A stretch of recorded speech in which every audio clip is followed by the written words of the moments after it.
Welcome to the third WRRI virtual annual conference session. Today's session is Awareness, Engagement, and Action Around Water. You'll hear three presentations about engagement, education, and action around water resources. So our presenters today include Rachel Taylor from North Carolina Growth, Tatiana Height from UNC-Greensboro, and me. I'm Christy Perrin. I'm the Sustainable Waters and Communities Coordinator with WRRI and North Carolina Sea Grant. And I work with communities on protecting and restoring waters in collaborative ways to address community interests. So with that, we'll go ahead and go right into our first presentation. I'd like to introduce our first presenter, Rachel Taylor. Rachel is a senior research analyst with NCGrowth, focusing on economic and community development projects. She recently earned her Master's of Public Affairs from Western Carolina University. So I'm going to turn it over to Rachel now for her presentation on the French Broad River, leveraging river recreation to promote economic development. So you can go ahead and share your screen now, Rachel, and look forward to hearing from you. Great, thank you, Christy. Give me just 1 second to get set up here.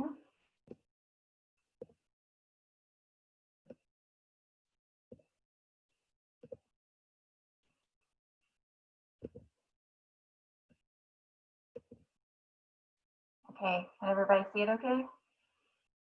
Great. Okay, great. Hi, thank you for that introduction. I'm really excited to be presenting NCGrowth's work around the French Broad River in Transylvania County. And as Christy said, my name is Rachel Taylor, and I'm a senior analyst with NCGrowth.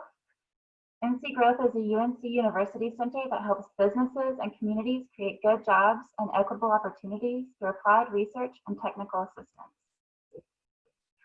Today, I'll be going over the work we've done in Transylvania County, the project goals, the research, an overview of the county, maps, case studies, and finally, our recommendations. Rachel, I'm sorry to interrupt you, but do you mind speaking a little more towards your microphone or a little more loudly? I'll lean in a little bit. Thank you, Anna. All right, is this a little bit better? I think it sounds better to me. We'll see what the chat says. Okay, thanks. All right, so NCGrowth conducted this report to understand and evaluate the assets, opportunities, and challenges associated with increased development of the French Broad River. We set out to evaluate the river access points and some points of safety for river users. We also identified properties and opportunities to implement these projects and bolster usage of the French Broad River in Transylvania County.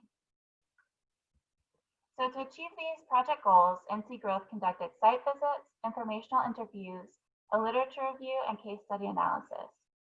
NCGrowth mapped and analyzed access points and campgrounds, and finally, we created a survey for future assessment of river users. Outdoor recreation is a fast-growing sector in the U.S. economy. In North Carolina, over half of all residents participate in outdoor recreation each year. The outdoor economy generates $28 billion in consumer spending annually. This includes dollars spent on gear and products, as well as trip and travel spending. And in addition to its direct impact, outdoor recreation helps to diversify the local economy and improve quality of life, attracting entrepreneurs and employers from other sectors. So we focused on paddle sports, which includes canoeing, kayaking, stand-up paddleboarding, rafting, and tubing. And this is one of the fastest growing segments of outdoor recreation with nearly 23 million participants nationwide. These participants typically go on multiple trips per year. They also enjoy crossover activities such as hiking, running, and camping. Being with friends and family ranked as one of the primary motivations. And the average paddler is typically well educated and has a significant level of discretionary income. For user spending, the user spending typically relates to categories such as equipment and supplies, as well as travel and food. Groups may spend between $250 and $500 per trip within their local area, and over $500 when traveling from farther. Non-locals will spend about $45 per person per day. And when looking at spending based on experience level, recreation and novice paddlers spend more on trip and travel spending than avid or experienced paddlers. And these novice paddlers prefer guided services, social and recreational trips, and camping as their preferred lodging choice. These users were also more inclined to support additional funding mechanisms such as user fees and equipment rentals. The French Broad River begins in Transylvania County and is one of the oldest rivers in the world. It begins near the town of Rossman and flows through the county past Brevard. Transylvania County is home to many recreational assets which receive a high volume of visitors, and this has led to overcrowding at some of those sites. Some of the assets we identified in the county were that there are many passionate stakeholders dedicated to maintaining and developing the paddle trail. And Transylvania County is also close to many metropolitan areas, and within a day's drive for millions of people. Its proximity to Asheville presents opportunities to attract visitors from there as well. And the upper section of the French Broad has 7 official access points in addition to 2 campsites. This section of the river is perfect for beginners and families. Some challenges we identified were first, the need for a clear vision and cross-sector collaboration. As I mentioned, there are a lot of invested stakeholders, but kind of getting the information to everyone at the same time was kind of a challenge. The second challenge was the need to connect river users with spending opportunities. And the third was the quality of the river put-in sites and the water quality. In some of our informational interviews, some of those participants suggested that the perception of poor water quality led to underutilization of the river. And actually during the course of this project, there was a dramatic spike in E. coli during the height of the summer, which contributed to the underutilization of the river as well. And then finally, community engagement and buy-in. So despite the passionate stakeholders, there's still a need to engage local residents as well as landowners to really help increase the use of the French Broad River. So NCGrowth also conducted an access point analysis. The distance between the access points, we wanted to identify the managing entities and also the river hazards and additional challenges. The distance between access points was relatively well spaced, which allows for trips ranging from a few hours to full day and overnight trips. Headwaters Outfitters owns a private campground near Mile 8, and Mountain Tree reserves camping on a private site at the mouth of the Little River near Mile 30.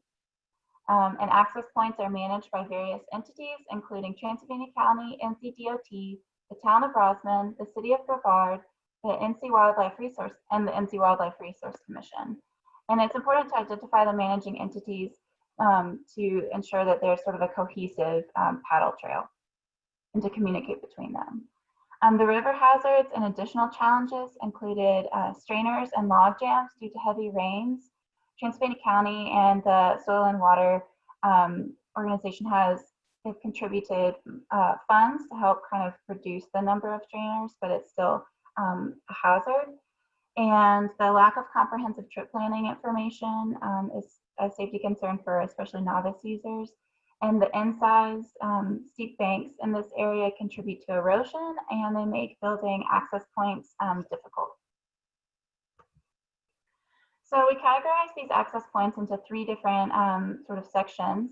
The first one is semi-primitive, and these sites offer some parking and only minimally improved facilities to allow safe access to the river, but at these sites, few signs exist. Developed 1 sites offer parking for more than 4 cars and improved river access. Signs indicate trail and location. And at developed 2 sites, they have parking for more than 10 cars, restrooms, and improved river access. Signs here indicate trail location as well as area information.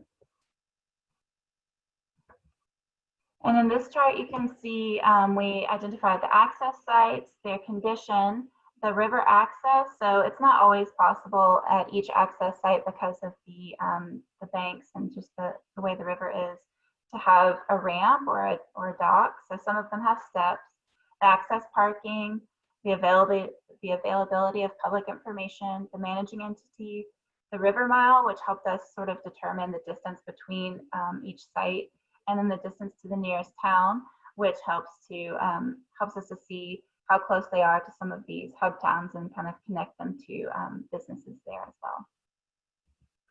So NCGrowth looked at case studies, which included a mix of urban and rural paddle trails, like the Chattanooga River in Tennessee, the Roanoke River Trail in North Carolina, Upper Delaware River in New York, the Swanee River Wilderness Trail in Florida, and the Three Rivers and Juniata Trails in Pennsylvania. I'm just going to do a brief overview of those case studies and kind of highlight some of the lessons learned for those. So the first one was that blueways are more than waterways that provide access for families and boaters, and they connect these paddlers to towns. They provide scenic and educational and recreational experiences, and they can teach the public about watersheds and ecosystems.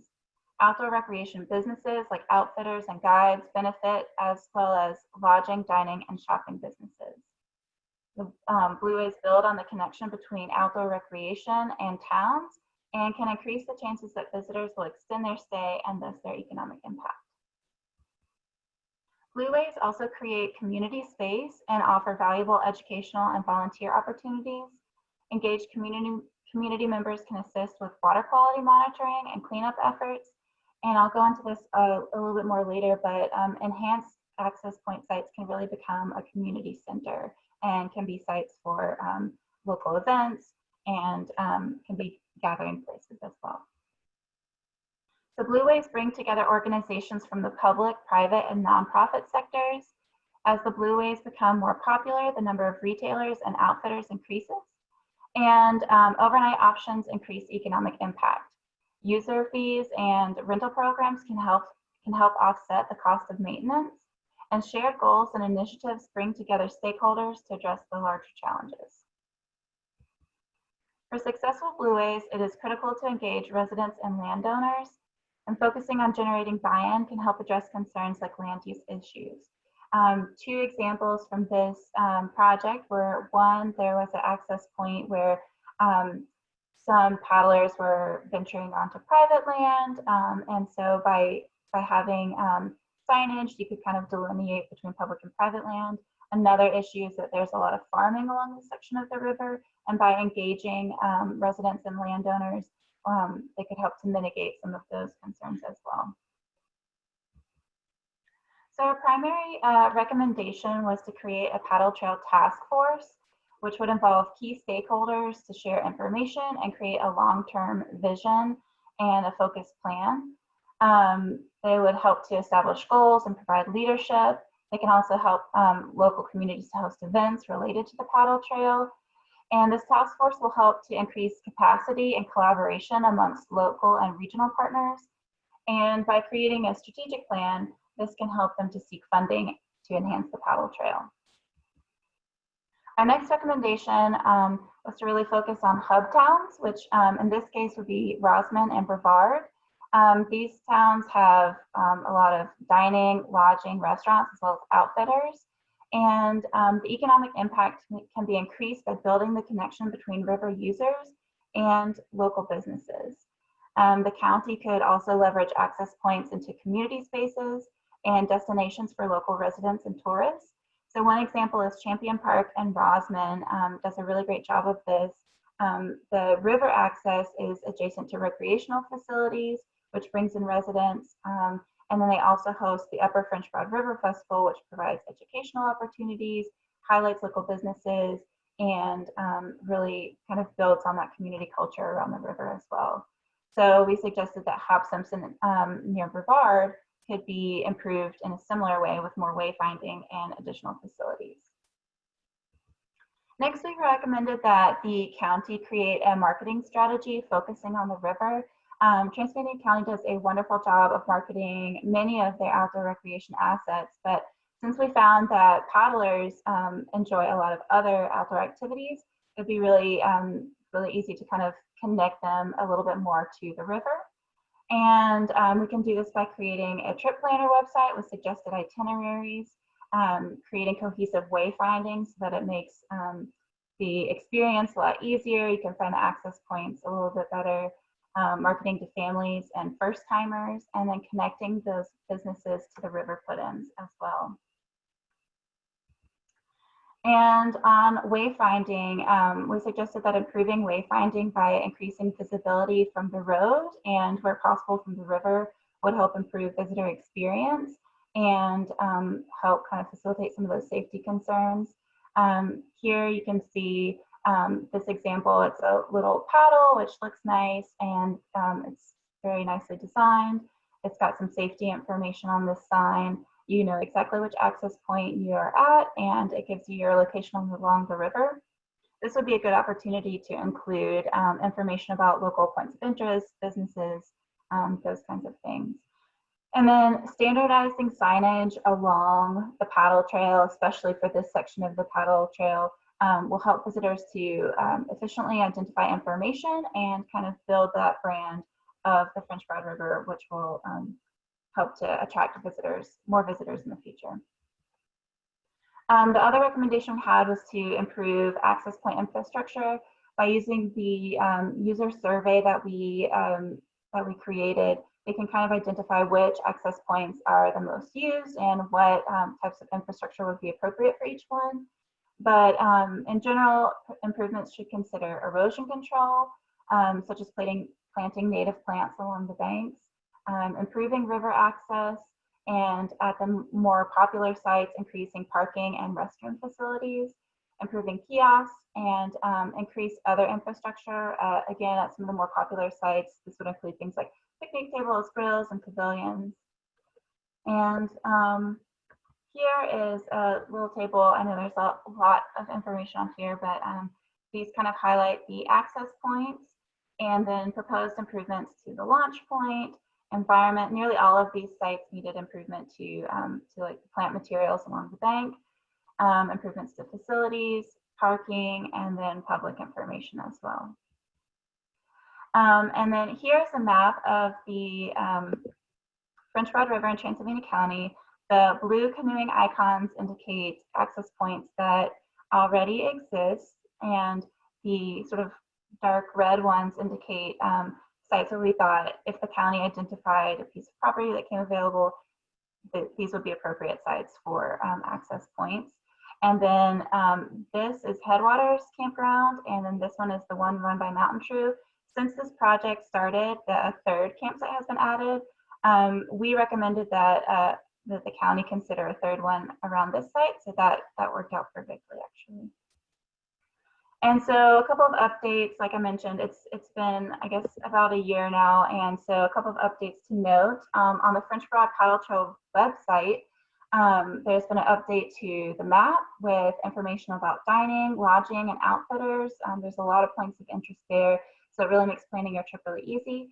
They also created a really great trip planner webpage based on your experience level and your trip goals. So if you're a novice and you're just looking for a few hours, it'll give you a suggested trip there. And then on the FAQ page, they provided detailed safety and equipment information. And also a lot of these key stakeholders, local businesses, outfitters, even breweries, came together and created the French Broad River Partnership, which is now working with Western Carolina University to conduct an economic impact study of the entire French Broad River Paddle Trail. And then, as I mentioned before, there was the creation of the third campsite at mile 24. So developing the French Broad River in Transylvania County enhances quality of life, it attracts visitors and companies, it enhances community culture and health, and the environment. Thank you.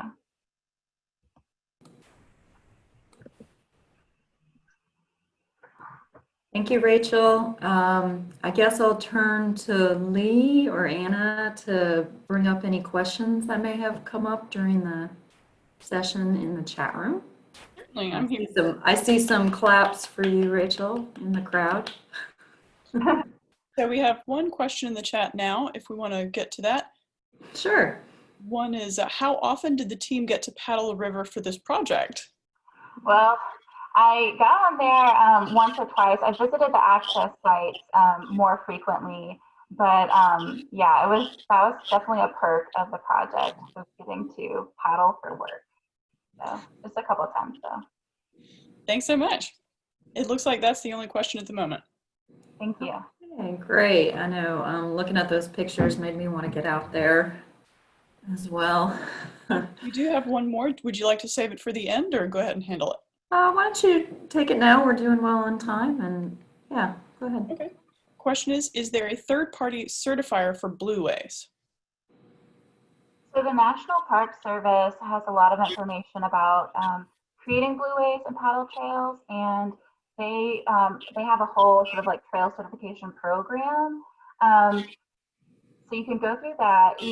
A community might not always need to go that full length. You can definitely kind of create the idea and vision of a paddle trail without necessarily having to go the full certification route.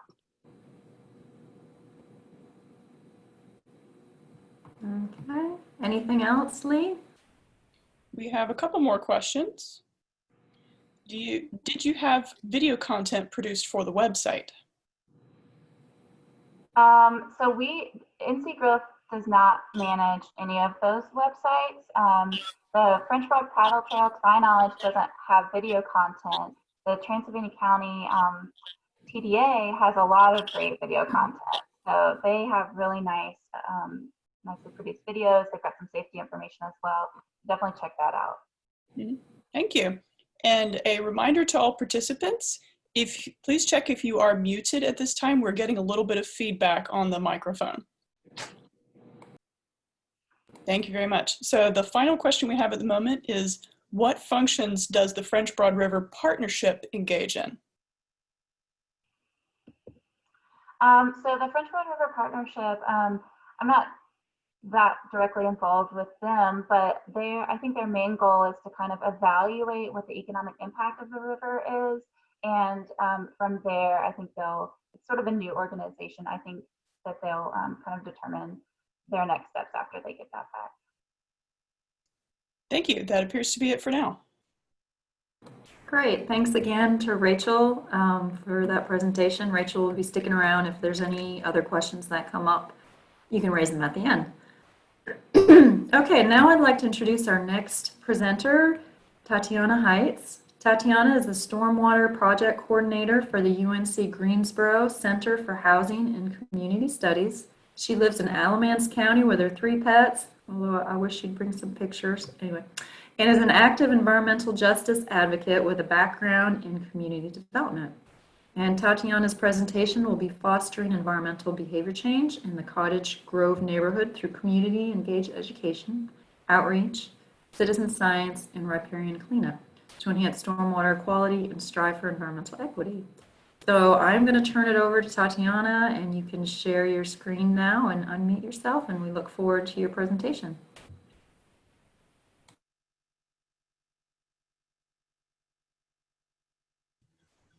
All right, is everyone seeing my screen?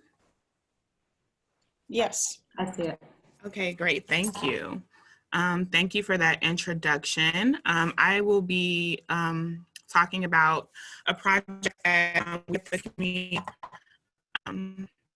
with the center have been working on. In terms of me, like it was already stated, I'm the Stormwater Project Coordinator at the Center for Housing and Community Studies. So I've been on the team where this is a very new project, very new work that hasn't taken part in before. I'll just go back one slide. I won't bore people with my bio again, but I'll go back one slide just in case anybody didn't catch what I was saying on the slide just prior to this. So I was just saying that the project was funded by the same folks who are putting on the conference today, or the webinar, I should say. We were funded for 2 years to work on environmental justice issues in the community.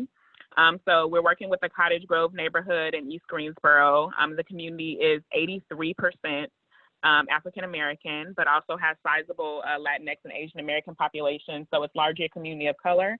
And in the past, as a result of the community being located next to a 13-acre landfill, which was in operation before regulation, there has been some contamination. So modern landfills have coverings around them to try to avoid them being able to leak into the soil and the water. But because of the date of this one was pre-regulatory, so those protections are not in place. So in the past, the Department of Environmental Quality has found contamination at Bingham Park, which is one of the parks in the neighborhood. There are 2 tributaries that also run through the neighborhood, which have not yet been tested. And so what we're trying to do largely as a part of this project is to get some data on what the environmental quality situation is as it relates to those unnamed tributaries, but also work on fostering environmental change in the community through a number of projects, including surveys, focus groups, charrettes, cleanup days, service learning, citizen science. There's a lot of different moving components of this project, but they're all working toward the same goal, which is to try to improve the environmental engagement, change environmental behaviors, and decrease the environmental injustice that's been going on in the neighborhood. So this is a map of the community where you can see just kind of the different areas. There's a lot of residential spaces, multiple parks in the community, Bingham Park, in addition to Apache Street Park, Eastside Park. So a lot of parks and waterways going through the community, churches, community centers, a clinic for the community. So there's a lot of things that are going on, a lot of people taking place in this area. So we want to make sure that it's safe. So the goals of the project are kind of outlined here. So first, we want to engage the residents of Cottage Grove, like I was mentioning previously, through those different projects that we've named. We want to be able to build capacity for community organizing, to advocate for different green initiatives. So one of the things that we're working with the community on is being able to advocate for themselves in the community's participatory budgeting process that the city of Greensboro does, and also being able to advocate for any potential dollars that might be coming at the state level from either the Department of Environmental Quality or Water Resources, in order to be able to do different projects to clean up the waterways, or to put different amenities on the waterways and things like that. Actually, we were able to do one meeting so far with the community, and one of the #1 things that they said that they wanted to work on was the smell that actually comes off of the creek. So that kind of lets us know even there that there's some contamination going off, because there is a notable odor that the community has noticed, and that's like the #1 thing that people said that they wanted to work on right now. So also fostering relationships between residents and the city of Greensboro's water resource educators, trying to build trust in the government, creating connections for environmental resources in the community as well, and increasing people's knowledge of riparian ecology. So we're doing that through a number of different educational programs and things that I'll outline next. So in order to achieve these goals, we have some staff, and in addition to myself, we've been able to take on since the project launched. We launched in, like I said, November. I was brought on in February, and then we also have a couple of student employees. So on the right, we have Kiana. She is our undergraduate research student from the University of North Carolina at Greensboro. So she is a senior in peace and conflict studies and has a minor in African American studies, and she's largely working on securing the information about the different data in terms of water sampling, and working on community work days and really engaging with the public. And then we have D'Amico Guy, who is a sophomore at North Carolina A&T, studying biological engineering with a concentration in natural resources. He was born in Charlotte and is currently on the e-board for the ASABE, which is the biological engineering club. And he does campus relations for them. So we're very excited to have him on the community. He's very excited to work on sustainability, especially for lower income communities.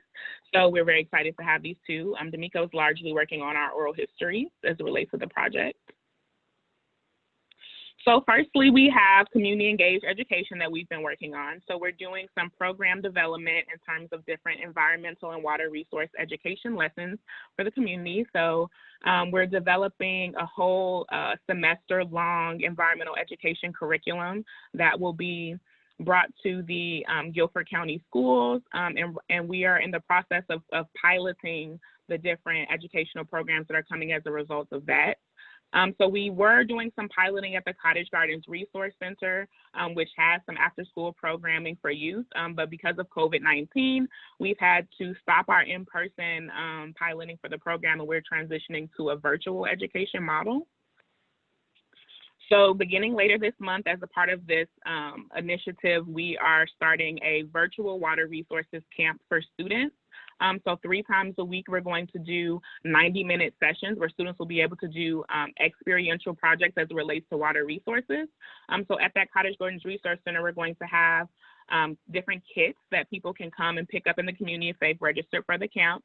And then they'll be able to take that home, and then we'll go on virtually and work through a different lesson all about water resources and riparian areas so that we can work on that educational piece. So we are pivoting a bit from what we had initially planned, but we're still trying to make sure that we can reach the goals that we had set out for the project as it relates to education by just switching to a virtual model. And hopefully in the fall, we'll be able to switch back to more in-person programming, but we'll just have to see how that goes in terms of public health.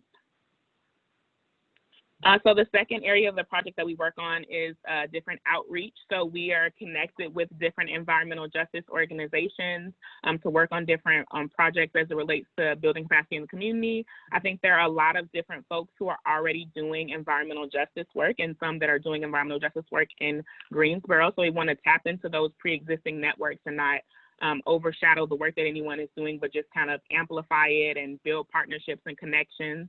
We're also working with different neighborhood associations.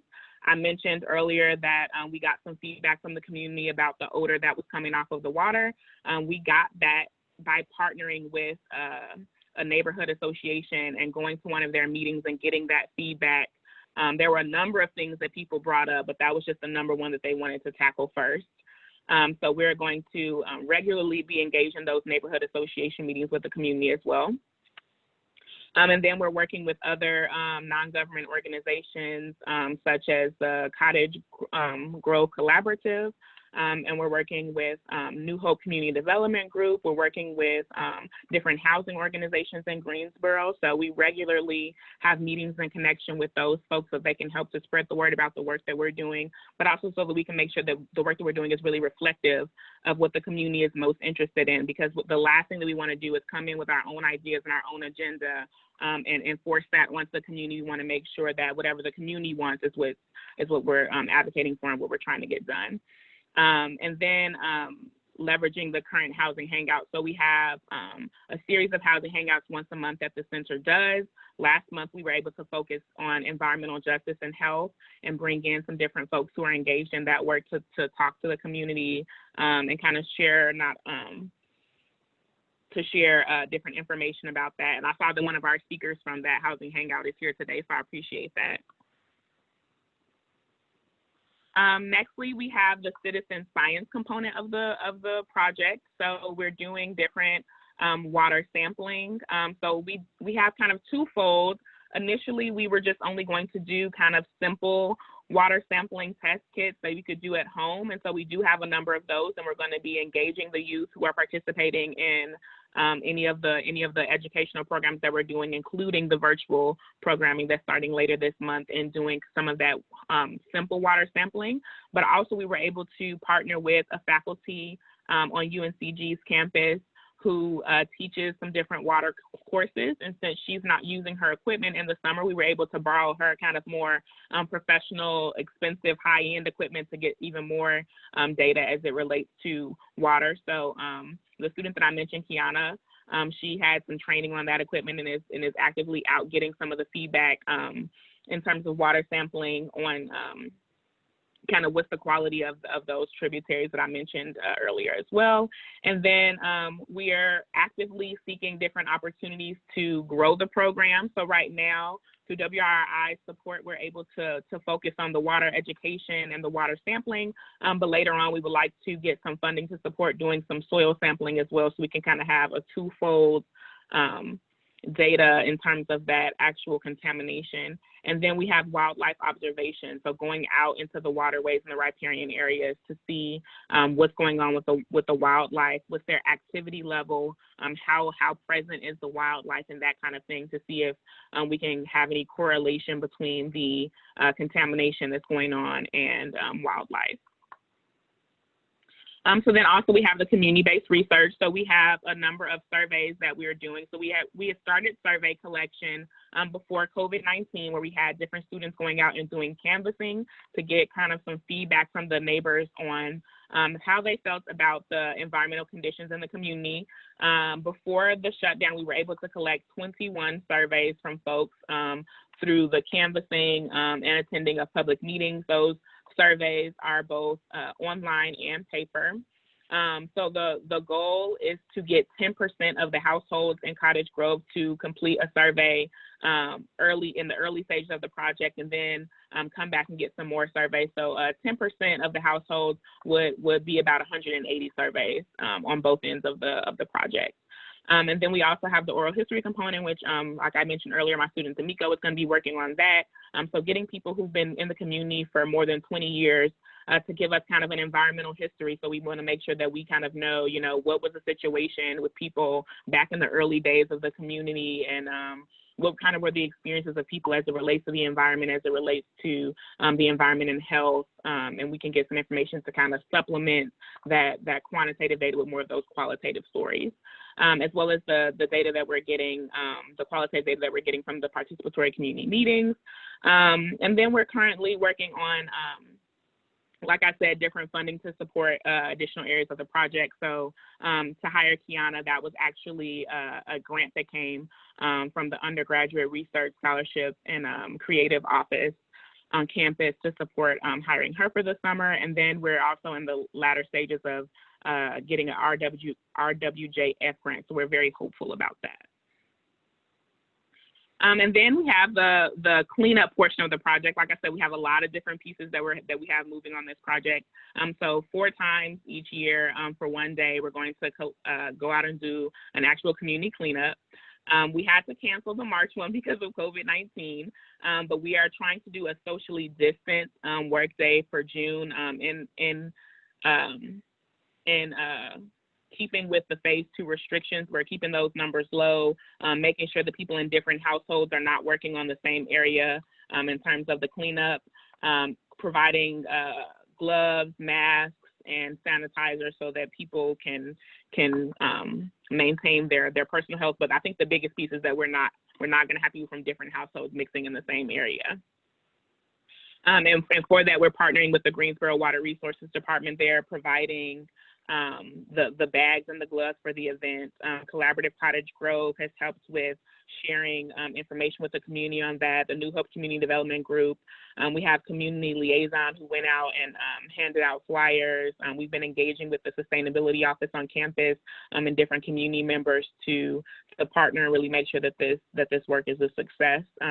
Even since the stay home order, we were getting feedback from people in the public saying that the litter problem was getting worse in certain areas, and so they really felt that this was important work to get done, which is why we made the decision not to cancel the June work day, but to keep forward with it in just a way that can maximize public safety as much as possible. And then just amplifying that service learning piece. So besides the summer work days, we're going to really be trying to engage different university students and volunteers as much as possible who might need those volunteer hours. So like I said, we're doing what should have been the second, but will ultimately be the first work day on this project tomorrow.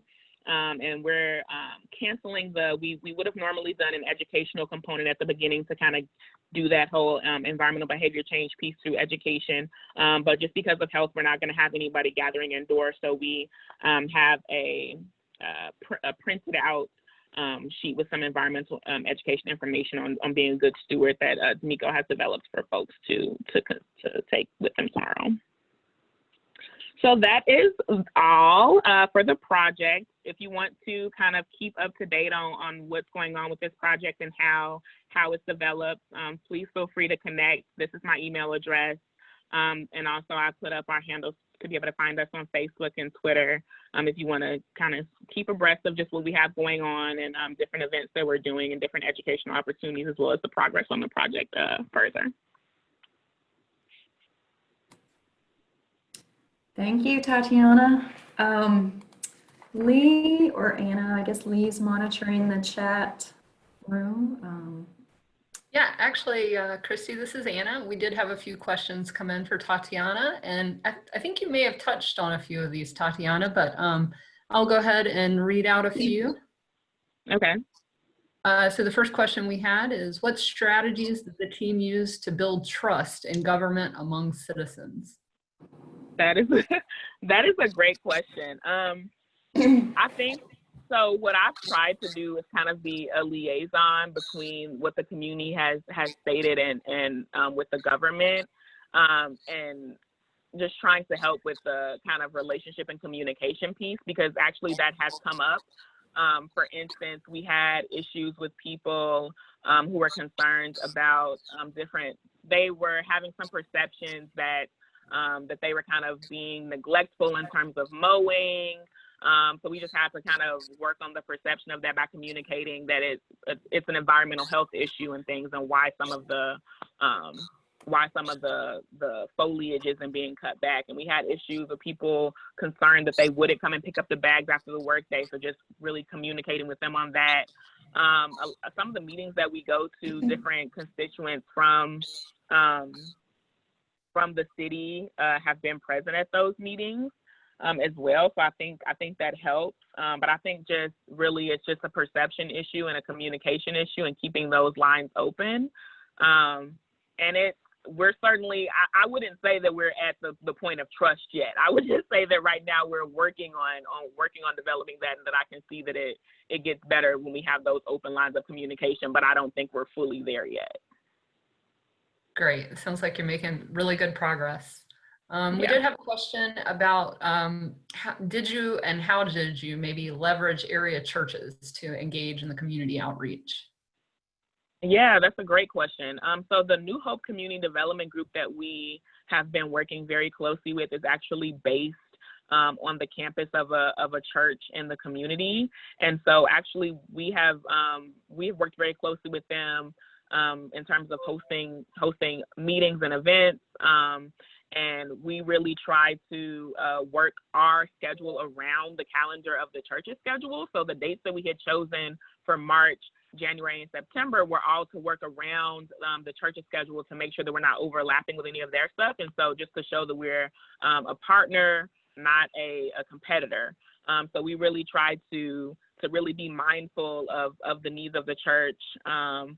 And then different volunteering. So there is at a different church in the community, they are doing meal distribution. That's not directly related to this project, but I signed up to go and volunteer and help out with that, because if I'm expecting the churches to spread the word about different projects that we're working on, I want to make sure that I'm also present and assisting with other things that are going on in the community and things that the churches are doing as well. So just trying to really work together and not against one another.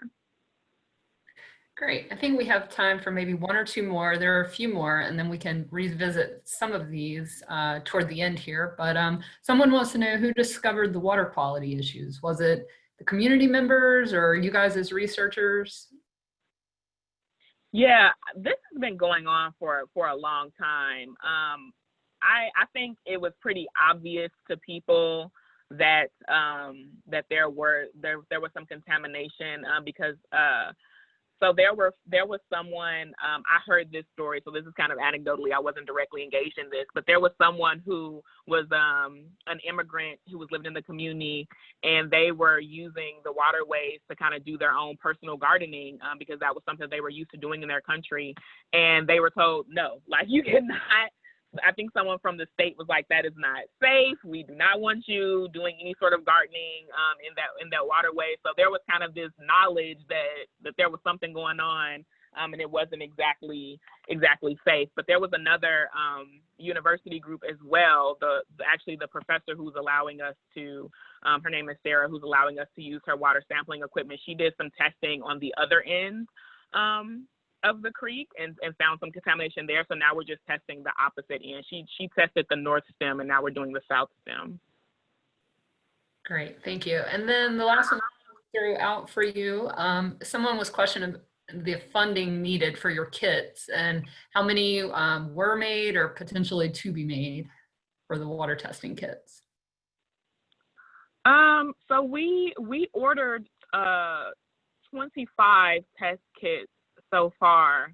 And that's just based on the number of students that we're hoping will engage with this environmental education piece, so that they're all able to do some testing, and it tests on different things like iron and pH and things like that. So far, and I think we'll just continue to I believe it was $25 for each box, and each box has 4 in them. So those were not very expensive. And for the more sophisticated equipment that we're using, Sarah let me know that's a $2,500 piece of equipment, but she's letting us use it at no cost. So we really appreciate her for that. Wonderful. Thank you so much, Tatiana. No problem. Thank you all for bearing with me. I'm so sorry about the Wi-Fi connectivity issues. But now that I'm done, I just want to pass it back to Christy, our awesome moderator, who we've already met and is going to be our next speaker. So I'll stop sharing my screen and pass it to Christy. Thank you, Tatiana.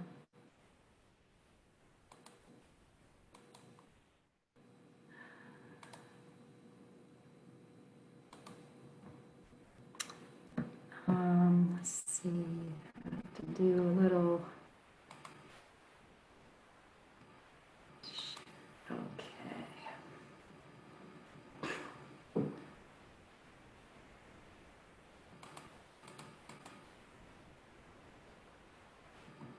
Appreciate everybody bearing with us on our tech issues. This brave new world we're in requires a little bit of patience. Okay, just to double check that y'all are seeing my screen. Anna or Lee, can you let me know if you're seeing a PowerPoint? Seeing the screen, yes. Okay. Great. I already gave my introduction. So today I'm going to be talking to you about a watershed education project recently conducted by the North Carolina Watershed Stewardship Network, a subgroup of that network. And the purpose of this presentation today will be just to share a little bit of the background of how it came to be and our goals for doing this project. But I'm going to spend probably most of the time walking you through a tour of these online resources because they're pretty rich. And I want to enable people to use them if they wish, and to feel comfortable doing that. So you'll have to bear with me because I'll be bebopping back and forth online, hopefully.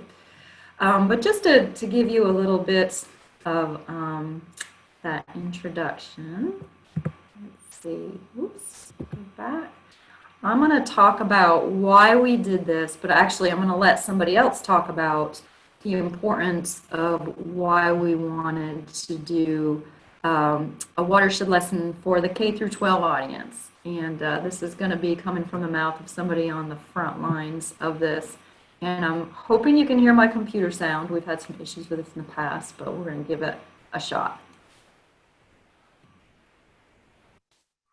I think teaching about watersheds, especially in a younger age, it helps them really be able to connect to the world around them and understand on a bigger scale how humans can impact our water quality, our drinking water supply, as well as the ecosystems and the biodiversity of the world. Again, it's always what can you do small, which is how do you connect to standards? That's part one. But I always look at the bigger picture. What's our bigger picture? Are we truly preparing these students with the critical thinking skills, the 21st century skills, to go out and be stewards of the environment? One of my big things as a scientist myself is making sure that every kid from the moment they walk in my classroom knows that they are a scientist. All right, so hopefully you heard that. That was Krista Brinchek. She is the science coordinator for Abbott's Creek Elementary School in Wake County. She teaches science to every single student in that school, so hundreds of students. She's quite the dynamo. But she partnered with us on this project to help us share why watershed education is important for formal educators and students, as well as to help demonstrate some lessons that I'll be talking about.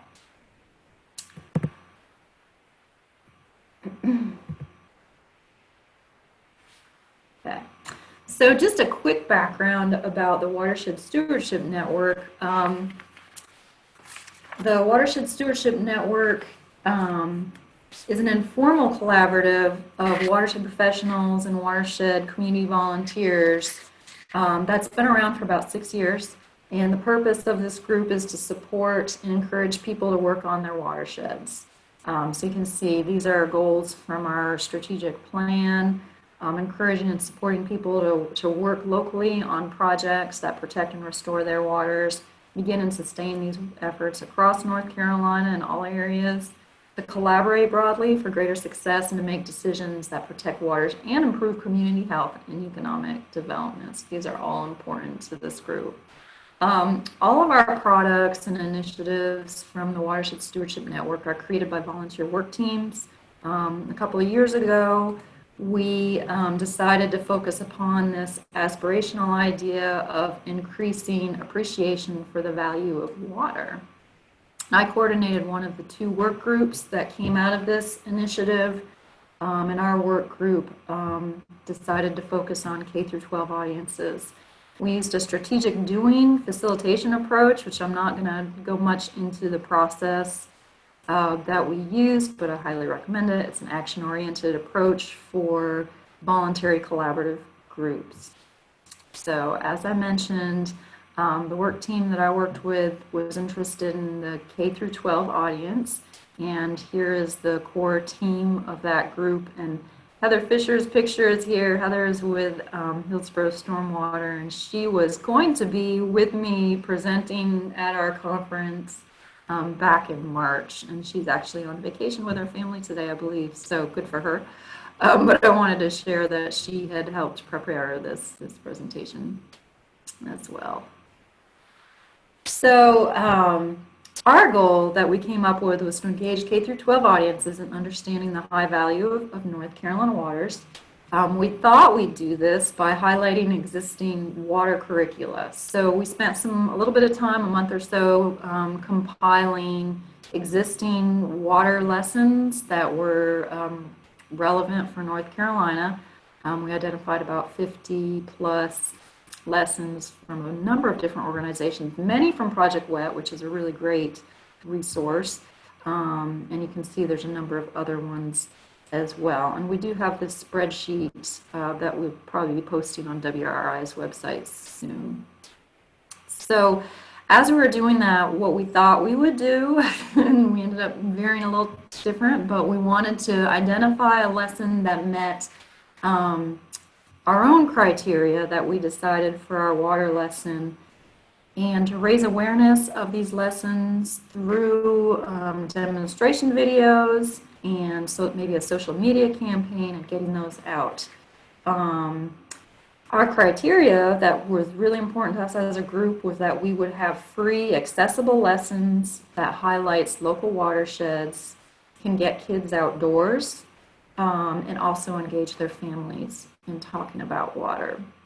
So that was our intention, was to do this, to get this in the hands of educators.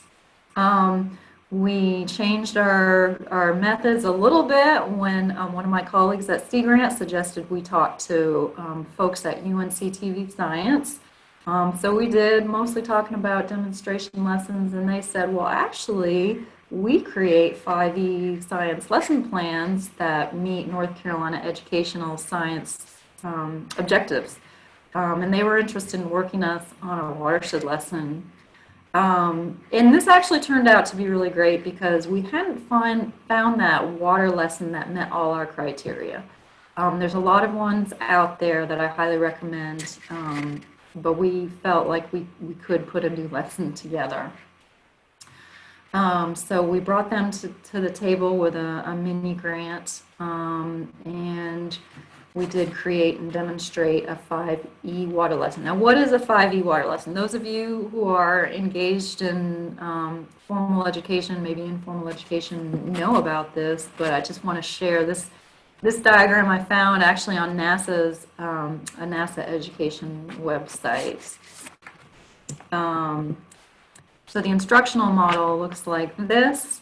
You are engaging then you are exploring the topic. So it's kind of a builds on prior learning and engagement. Explain is getting into the topic in more detail. Elaborating is a final, and evaluating to make sure that those lessons are creating change. So this is what we sought to do, and we did end up with this 5E water lesson called Watershed Wisdom. So it is an accessible, free lesson plan with low-cost materials. Everything is accessible on one website, including video demonstrations, lessons, activities, and animations. So there's 14 activities in all, and teachers can pick and choose which ones they want to do based on their needs, or they can use all of them and do a 2-week lesson. So I think at this point, what I want to do is take you there and give you a tour.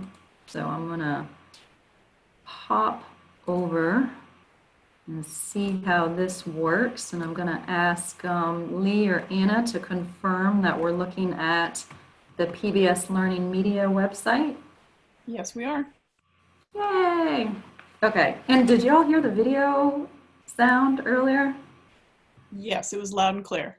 Okay, just checking, because there's some other animations and videos that I wanted to share. So here we are at the landing page. To access these resources, the Watershed Wisdom Lesson Plan, you go to pbslearningmedia.org. It does require creating an account, but it's free. And it's pretty easy. I know once I created my account, I never really had to log in after that. It kind of remembered me. So here's where we start. This is a rich and layered lesson. So that's the purpose for going through this and kind of sharing that. Hold on to your hats as I'm going to go back and forth a little bit. So here we are on the overview page. And for finding this, if you don't have the direct link, you can go to pbslearningmedia.org and search for Watershed Wisdom, and it will get you there pretty quickly. So I'm going to start here in the overview. This provides what exactly is in the lesson and a little bit about how to go through it. And it talks about the learning objectives here. So students describing the water cycle, watershed ecosystem, threats watershed ecosystems face, describing actions people can take to protect and promote. There's instructions for teachers about how to go through these lessons. And down here in these links here, these are the demonstration videos that we created for a couple of the activities with Krista and her 4th grade students. And that was a whole lot of fun. She makes it look like taking students out to learn outside is easy, but we do know that that's not the case. So, okay. So once you've gone through the overview, the procedure page talks about the nitty-gritty of what the different activities are and how to go through these in the 5E format if you choose to do that. So our first one is engage. And engage is designed to spark students' interest in both the value of water and the importance of keeping watershed ecosystems healthy. And I'm going to call attention to our first activity here, the water reporters. And one of the things we really liked about this one is we thought it was really important that students engage their families in talking about these issues. We've learned through research recently, actually some Sea Grant funded research with Danielle Lawson, that students can influence their peers' views on, their parents' views on environmental issues. So we wanted to include an activity that engaged students with a grown-up in their home. So working with UNC TV, we came up with water reporters, and it was a lot of fun having a journalist in our team. So that the activity came up a little better than we expected. So here the student is interviewing their parent or grown-up in their household and acting like a journalist, remembering the 5 W's of journalism, asking who, what, when, where, and why to understand people's stories. So we asked them to ask a grown-up about a time when they enjoyed or appreciated water, and then follow up writing about that.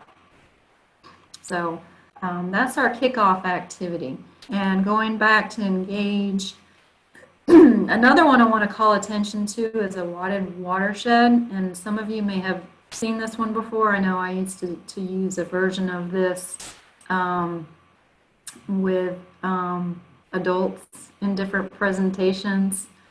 And I'm just going to play this demonstration video in the background. It's a very interactive hands-on activity where students create little watershed models using wax paper or just regular paper if you don't have wax paper, markers in water. So like I said, there's a couple instructional videos showing teaching and students taking this on to give teachers comfort level with how to do this activity. That's inside Krista's classroom there.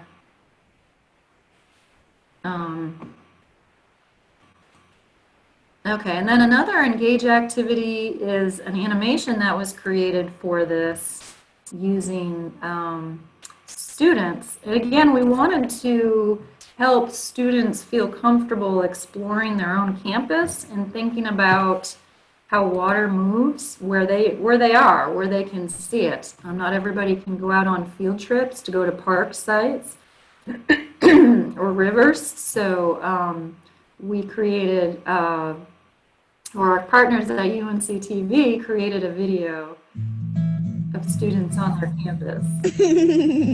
Alexis, what's so funny? Check out this video from last night. The animal cam caught a baby raccoon on tape. It's playing with a flip-flop. You just took that from class? No, come on. I got permission. Just watch. Whoa, this could go viral. We have to show Emily and Mateo. Emily, Mateo! What's up? You have to see this. It's hilarious. So I'm not going to go through this whole video, but it shows this group of students exploring their campus, finding out where the storm drain is and what's happening at that storm drain. Water down there to wet. And then at the very end, it would make our river healthier. Let us know what you think, and you can be a river avenger too. The little thing. This reminds me of Tatiana's group doing Water Warriors. We're asking students to become river avengers. There's a great little picture in this animation. Make our river. I missed it here. But anyway, the river. Again, that's another one of the resources that people can use. So moving through this a little deeper, after we've hooked them in with some of these activities, we have the Explore activities. And one of the Explore activities is one that can then get students and teachers out on their campus or even around the house. There's a water search for water bingo, which is just a simple printout where students can go look for these watershed vocabulary words on their own campus. So it's a good follow-up to the River Avengers, since then they'll be thinking about how they can explore their own campus to look for these issues. Okay, so yeah, the Explore activities are for getting students to get their hands wet, dig in a little bit more. We have a Project Wet activity included in here. There's one about state parks and thinking about what kind of water resources are on the state parks. This is a new one as well. And Beneath the Surface talks about rain gardens. Another Project Wet activity. And then there's a lot of Explore activities. And then another one is EPA's Enviro Atlas. I don't know how many of you are familiar with EPA's Enviro Atlas. It's a great resource for exploring. There's an activity linked here that has students looking at their own campus, again, and what watershed it is in, and following a raindrop in that watershed. And then we move on to the Explain activities. And this one takes a shift to some more online activities created by our UNC TV team. And this is an interesting set of resources, the ways of watersheds. So this is all completely online. This includes 3 mini animations about watersheds, and then formative quizzes follow each of those. And then I found the animations really helpful for any age audience, for public audiences. So if you're an informal educator and you're looking for some resources, we posted these on social media when we kicked off this watershed lesson back in January. And I'm just going to show you my favorite of the animations, just passing through the quizzes here. So it talks about the watershed cycle. It has animated glossary words. Okay, I think this is the one. I'm going to play this one animation. Your local watershed plays a huge part in your local water. Rivers, streams, ponds, and even that lemonade you like to drink. But the quality of the water depends in large part on how we manage our watershed. What we put on the ground of our watershed, whether it's fertilizer, oil, chemicals, or dog shenanigans, it all gets into our local waters. And what we do to the ground in our watershed, whether it's building roads or moving dirt here to there, can cause waterways to get clogged up. All of this affects the quality of our local H2O. We also need to consider the quantity of water in our watershed. Too much, too quickly, caused by hurricanes, downpours, or even snowmelts, can cause erosion and flooding.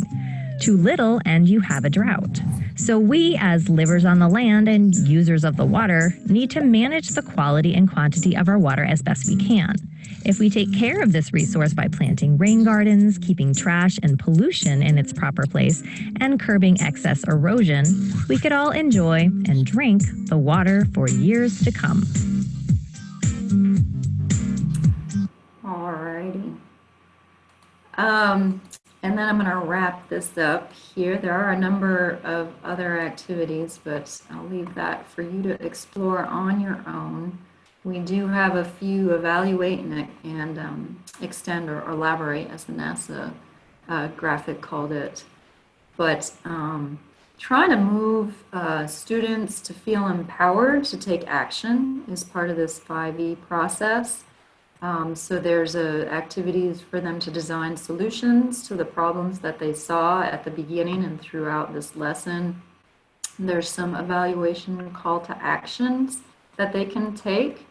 And then one final activity that I was really happy with talks about student activists around the world. So these are real young people around the world who have addressed issues in their own communities. So our UNC TV curriculum writer partners came up with this news article about sea change starts with a single drop. So how can each person have a difference in their local watershed? So I actually got teared up the first time I read this article, thinking about, wow, these students are inspiring. The things that they're doing around the world. And they finished this article right before Greta went on her world tour. So she's not in here, but she probably should be. So the last thing I want to share before wrapping up here and leaving some time for questions for me or for any of our other speakers, Shortly after we released this watershed lesson resource, we had that shift to online learning with the stay-at-home order for COVID.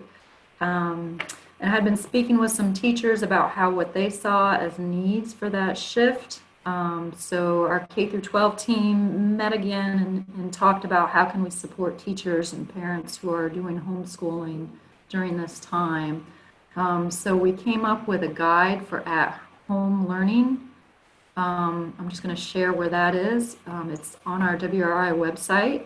We have a page that went up in, I think, March or April, thanks to Lee, with education resources. So we did come up with this guide for using watershed wisdom in remote learning. Several of the watershed wisdom activities are accessible from home. And we heard from students how some teachers didn't have access to internet or devices at home, particularly early on in the remote learning. So we highlighted which of our activities could be done just with a printed handout and which ones needed internet. And then included links, direct links to those resources within this guide so that it would be easy for teachers and parents to find those activities, which ones built on previous activities and which ones didn't. So, for example, the Hunt for Water bingo game is something that a student can do anywhere in their own backyard, in their local park. All they need is a handout and a pen.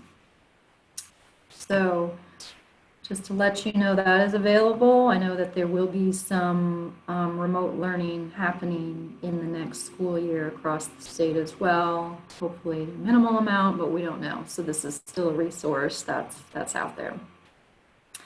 So at this point, I'm going to stop sharing my screen, and I want to thank you for letting me share those resources with you, and I hope that you pass them along if you think they'll be helpful to somebody you know, or if you have any questions about them, feel free to shoot me questions even after the webinar's done. So I'll turn it over to Lee to see if there's any questions to field from myself or Rachel or Tatiana at this time. Thanks so much. And we are getting lots and lots of accolades in the chat. Everyone has really enjoyed everything so far, it seems. We do have some questions. Christy, I'll start with your questions, and then we'll circle back to the ones that are left over from Tatiana's presentation, and then we'll handle any that come in from now about Rachel Taylor's presentation. So first off, we have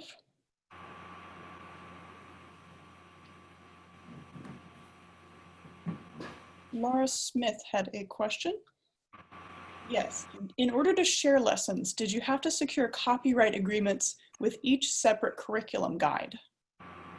That's a good question. So we worked directly with our state's Project WET coordinator for those two activities, and there were limitations on which activities we could use.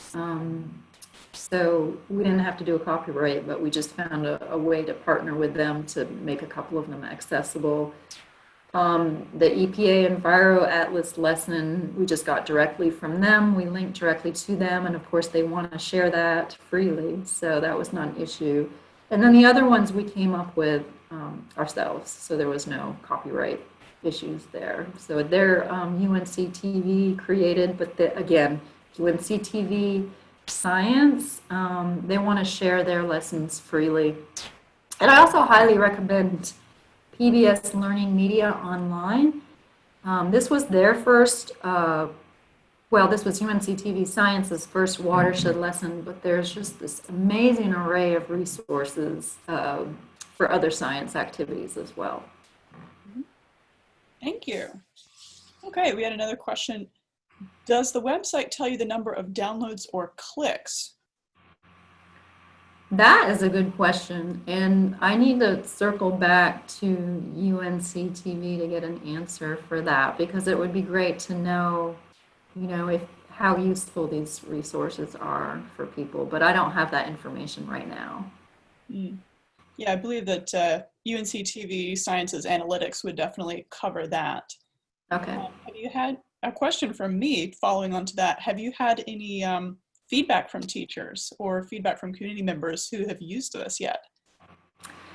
Yeah, I've had some feedback from teachers that I work with in Wake County who appreciated them and used some of the lessons. I don't know yet of someone who's used the whole 2-week shebang because it takes some getting familiar with the lesson, and it's pretty new. But I've also heard from informal educators, people from municipality stormwater programs who are really appreciative of some of the resources in there and have been using those as well for their general public education use. Mm-hmm. Wonderful. And we have a comment from Hannah Mark saying, I have used the Ways of Watersheds video with high school students. Good for all ages, even though the focus is elementary. So there's Thanks, Hannah. Okay, next one. Comment, this is amazing. Do you have a sense of whether teachers were able to incorporate these lessons this spring when they shifted to online learning? No, I have not reached out to survey, or we have not as a team done that. I do know that when we sent out resources via social media, we had pretty good feedback. And one of my partners on a different project is with Wake County, the district level science, so she's been sending them out as well. So I'm hoping that we can get these out broader across North Carolina. I think we've had some success early on, but we do need to do a little more work to try and make sure they get into people's hands who can use them, particularly when they have to do remote learning. Mm-hmm. Yeah, that is a sort of a wrinkle that we have come across in our outreach thus far, is that no one's in the classroom and able to take their students outside at this time. But another comment and question, your work is amazing and very timely. So excited to share information and resources with others. Are the information and graphics available to use for public education and outreach? I think we've covered this, but go ahead. I don't know if we did or not. So some of them are embedded into the Ways of the Watershed, those animations. But we do have them saved in our files, and if anyone wants to use them, I'd be happy to, just contact me and I can make those available. And we might have a way of putting those on our WRRI website. I would just have to talk with UNC TV and make sure they're cool with that. Mm-hmm. But yeah, so the watershed cycle ones, like I said, those are embedded in our Ways of Watershed, although we did send them out via social media back in, was it January or February, Lee? I think it was January. Yes. If you go back to WRRI's and then the Watershed Stewardship Network social media accounts, you could probably lift them from there. So, yes. Yeah. Okay, another question, this one from Aaron Harrison. Love those visuals. How was the animation created? Ooh, that might be one for UNC TV. Yeah, they had 2 different people working on the animation. So one set worked on the River Avengers, and then they have somebody that they hire, I think externally, to do the Ways of Watershed water cycle animations. So she's done a number of those for their other online education resources. So they were able to pull her in to do that. And if anyone's interested and wants to hire that person, I'm sure I could find that contact information. Wonderful.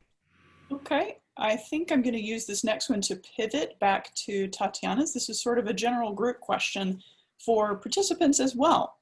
The question is, I would like to ask if anyone has suggestions for engaging members of the public who are not technologically savvy or do not have sufficient internet access. We're trying to wrap our heads around how to host an alternative to a traditional public meeting associated with the implementation of a watershed restoration plan.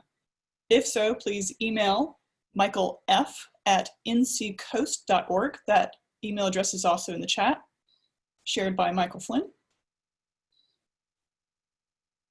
So if anyone has any ideas, please drop in the chat or reach out to Michael Flynn directly. Tatiana, did you have anything? And if not, I can just. Oh, well, I was just going to say, just because it sounds like, I did notice that note when it came up, and I believe it said for public meetings specifically. And so I think that it might be more accessible for folks to have just go back to the traditional conference call model instead of having a Zoom or a Hangout, just because pretty much everyone has phones these days, and a lot of folks have unlimited talk these days on their phones too. So while I think it's more fun to be able to see people's faces, it might be more accessible to have just a call-in regular conference line, and there's free conference call services as well. Yeah, and I would agree with that too. I know that we're working in a project similar to Tatiana's neighborhood in Raleigh, and we're faced with the same challenge. We're not looking to have an official public meeting, but we wanted to get feedback on a couple of our projects, and we sent out with our partners postcards once with a meeting number and Zoom if somebody had internet. We also sent out an outreach newsletter by mail. Everybody receives mail, so mail with the meeting notice and the call-in numbers.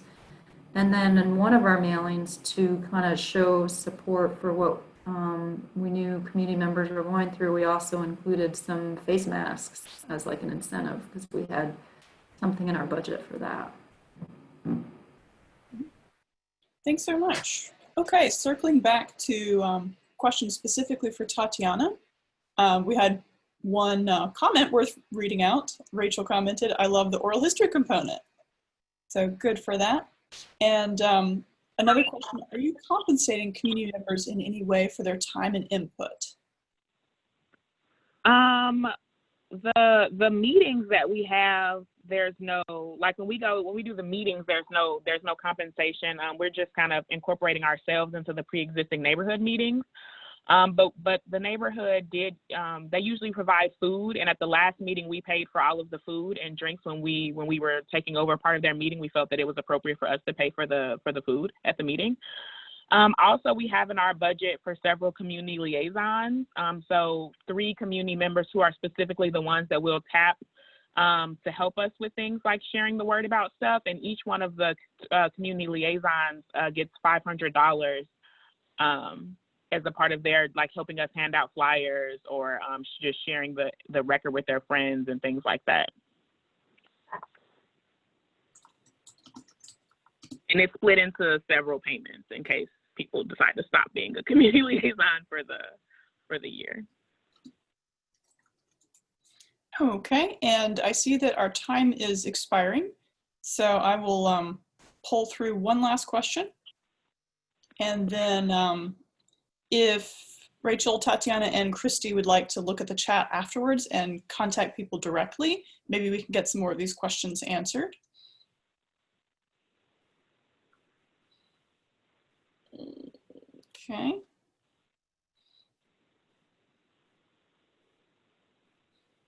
And this is from Margaret Brady. Have you identified the source of the pollution? I believe she's talking about the smell that residents noticed in the neighborhood.